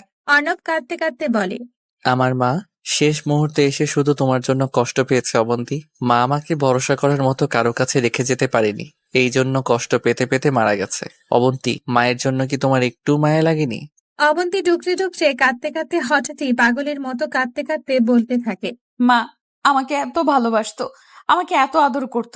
আমাকে যেদিন বলেছিল তুই তো আমার মেয়ের মতোই, সেদিন থেকেই উনি আমার কাছে নিজের মায়ের মতোই হয়ে গিয়েছিল। জানি না তবু কেন আমি মাকে এতটা কষ্ট দিলাম। ওই কথা মনে পড়লে আমার কলিজাটা ছিঁড়ে যায়। আজও ওই ঘরে গেলে আমার চোখে ভেসে ওঠে উনি হাসতে হাসতে বলছেন তুই তো আমার মেয়ের মতোই। অবন্তী আর বলতে পারে না, পাগলের মতো কাঁদতে থাকে। অর্ণব অবন্তীকে শক্ত করে জড়িয়ে ধরে বলে, প্লিজ আর বলো না, একটু শান্ত হও, নয়তো শরীর খারাপ করবে। অবন্তী একটা ভীতু বিড়ালের বাচ্চার মতো করে স্বামীর বুকের সাথে লিপটে থাকে। একটু পর পর ফুপিয়ে ফুপিয়ে কাঁদতে থাকে। বেশ অনেকক্ষণ পরে অবন্তীকে চুপ থাকতে দেখে অর্ণব বলে, এই অবন্তী, ঘুমিয়ে গেছো? না, আর কতক্ষণ এভাবে থাকতে দিন না প্লিজ। এভাবে শক্ত করে ধরবেন আমাকে, যেন এতদিনের সব কষ্ট মিশে যায়। অবন্তী, তোমার কি হয়েছে বলো তো? আচ্ছা শোনো, আজকে থেকে আর অতীতের কোনো কিছু নিয়ে ভাবতে হবে না, কেমন? আর এই কয়দিনের জন্য দুঃখিত, আর বকা দিব না তোমাকে। সত্যি এভাবে আগলে রাখবেন তো সব সময়? একটা কথা দিবেন? আবার কি কথা? আজকের পর থেকে আমি যদি কোনো ভুল করি তবে আমাকে প্রয়োজনে যতক্ষণ ইচ্ছা মারবেন, কিন্তু আমাকে আপনার থেকে দূরে যেতে দেবেন না। আচ্ছা ঠিক আছে, এবার বলো ছাদে যাবে? আজকে অনেক সুন্দর একটা চাঁদ উঠেছে। এই চাঁদ সব সময় উঠবে, কিন্তু আমার এখন যতটা ভালো লাগছে এই ভালো লাগা আর কখনো পাবো না। অর্ণব মুচকি হেসে বলে, এভাবেই সবসময় থাকবে তো? যদি আবার কখনো আমাকে ছেড়ে যাও আমি হয়তো বাঁচবো না। সে দিনটা পৃথিবীর ইতিহাসে আর কখনো আসবে না। যতদিন বেঁচে আছি এভাবে পাশে থাকবো, বিনিময়ে শুধু একটু ভালোবাসা দিবেন। অর্ণব আর কিছু না বলে অবন্তীর কপালে একটা গাঢ় চুমু দেয়। অবন্তী যেন তার জীবনের সবচেয়ে বড় কিছু পায়। সে গুটি মেরে আবারও মিশে যায় স্বামীর বুকে। স্বামীর গেঞ্জি দিয়ে চোখ মুছতে মুছতে ভাবতে থাকে, এর চেয়ে সুখ আর কি বা হতে পারে। আর আমি কিনা অবৈধতায় সুখ খুঁজেছিলাম। সে অর্ণবের কানে কানে বলে, খুব ভালোবাসি, কখনো ছেড়ে যাব না, শুধু এভাবে একটু আদর দিও। পৃথিবীর দু প্রান্তের দুটো মানুষ একত্রে মিলিত হলে হয়তো এভাবেই একে অপরের সাথে জড়িয়ে যায়। তারা তখন চাইলেও একে অপরের থেকে দূরে থাকতে পারে না। কোনো এক অজানা সুতো তাদের বেঁধে রাখতে চায়। হয়তো সেটা সেই 3 অক্ষরের শব্দ কবুল। এই শব্দটা উচ্চারণ করতে যেমন কষ্ট হয়, ঠিক তেমনই এটা ভেঙে আলাদা হয়ে যাওয়াটাও হয়তো কষ্ট। পরিশেষে একটা কথায় বলা যায়, অবৈধতার সুতোয় বাধা পড়ার আগে প্রিয়জনদের এই বৈধ ভালোবাসার সুতোই বেঁধে দিতে চেষ্টা করুন, হয়তো তারা এই সুতো ধরেই জীবন কাটিয়ে দিতে পারবে স্বাচ্ছন্দ্যের মাঝে। প্রতিদিন ভালোবাসার নতুন নতুন গল্প পেতে চ্যানেলটি সাবস্ক্রাইব করে পাশে থাকা বেল বাটনে ক্লিক করুন।